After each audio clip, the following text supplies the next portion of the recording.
Olá, crianças! Tudo bem com vocês? Eu espero que sim.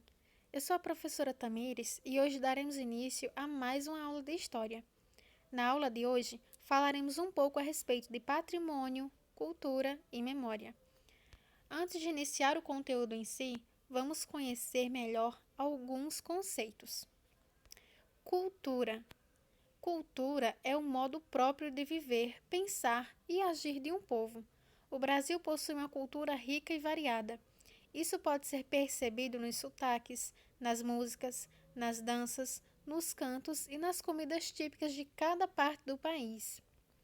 Patrimônio cultural é tudo que tem especial valor para um povo e que por isso deve ser conservado.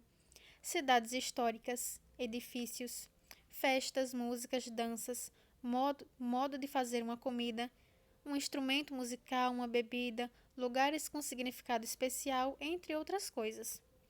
Existem três tipos de patrimônio cultural: patrimônio material, patrimônio imaterial e patrimônio natural. O instrumento de proteção do patrimônio material é o tombamento, enquanto do patrimônio imaterial é o registro. Ressalta-se que cada um tem suas especificidades e particularidades do ponto de vista legal e procedimental. Vamos falar um pouco a respeito do patrimônio material brasileiro. O patrimônio cultural material é formado por um conjunto de bens materiais que podem ser classificados e inscritos em 4 livros do tombo: arqueológico, paisagístico e etnográfico, histórico, belas artes e artes aplicadas. Após um longo processo de análise para ser inscrito em um dos livros mencionados, é considerado patrimônio cultural material. O bem deve ser tombado. O tombamento é um instrumento de proteção que o IPAM utiliza nos casos do patrimônio material desde 1937. Um exemplo é o Cais do Valongo, na cidade do Rio de Janeiro, que foi o principal porto de entrada de africanos escravizados no Brasil e nas Américas. Foram cerca de 4 milhões de pessoas nessa condição, sendo também considerado Patrimônio Mundial Cultural pela Unesco.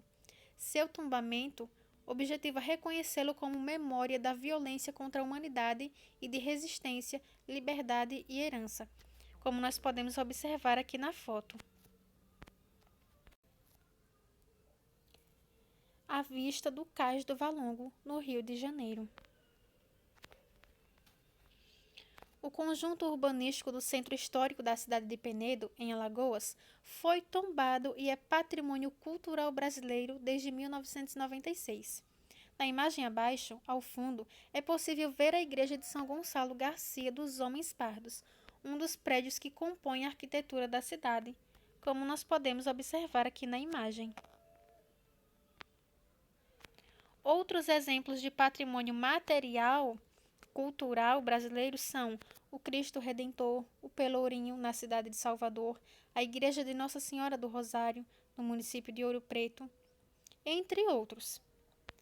Vamos falar um pouco a respeito do patrimônio imaterial brasileiro. O patrimônio imaterial brasileiro é formado por práticas que são referências para os grupos sociais que formaram a sociedade brasileira. Para se tornar patrimônio cultural imaterial protegido pelo IPAM, que é um Instituto do Patrimônio Histórico e Artístico Nacional, é necessário que o bem seja registrado, não sendo o tombamento a sua forma legal de proteção.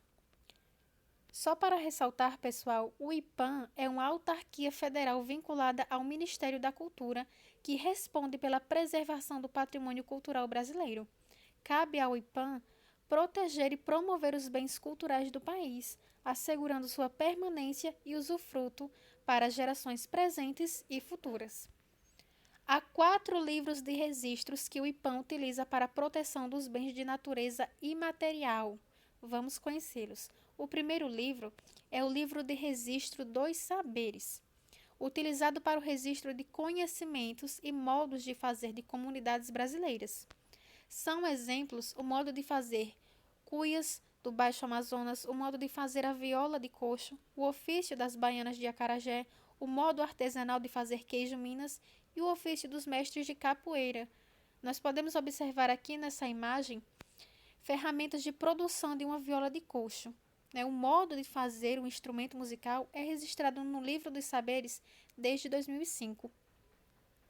O segundo livro é o livro de registro das celebrações. Nele, são registrados rituais e festas de caráter coletivo, que podem ser caracterizados pela religiosidade, entretenimento ou outras práticas sociais. O Círio de Nossa Senhora de Nazaré, o complexo cultural do Bumba Meu Boi, o ritual Iauá do povo indígena. Enfim, pessoal, são diversas festividades que são registradas nesse livro e consideradas como patrimônio imaterial e cultural do nosso país. O terceiro livro é o livro de registro das formas de expressão. Ele reúne manifestações artísticas de modo geral, como as que envolvem dança, música, artes cênicas, jogos, entre outras. Como exemplo, temos o frevo, o samba de roda do recôncavo baiano, o jongo no Sudeste, o carimbó e o teatro de bonecos popular do Nordeste. O próximo livro é o livro de registro dos lugares. Lugares que têm importância e significado para determinada população também podem ser considerados patrimônio imaterial, como feiras, mercados, santuários e praças. São bens registrados os seguintes lugares: a Cachoeira de Lauareté, lugar sagrado dos povos indígenas, dos rios, enfim, gente.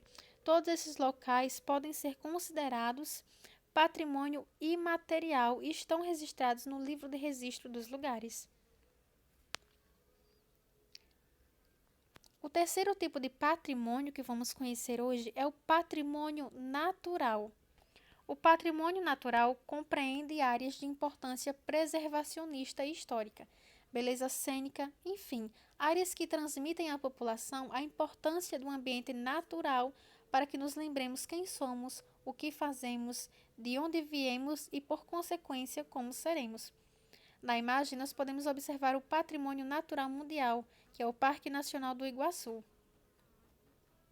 Outros exemplos de patrimônio cultural natural que nós podemos citar aqui são a Costa do Descobrimento, reservas de Mata Atlântica, reservas do Nordeste, Área de Conservação do Pantanal, Complexo de Conservação da Amazônia Central, Ilhas Atlânticas Brasileiras, como Fernando de Noronha e Atol das Rocas, entre outras.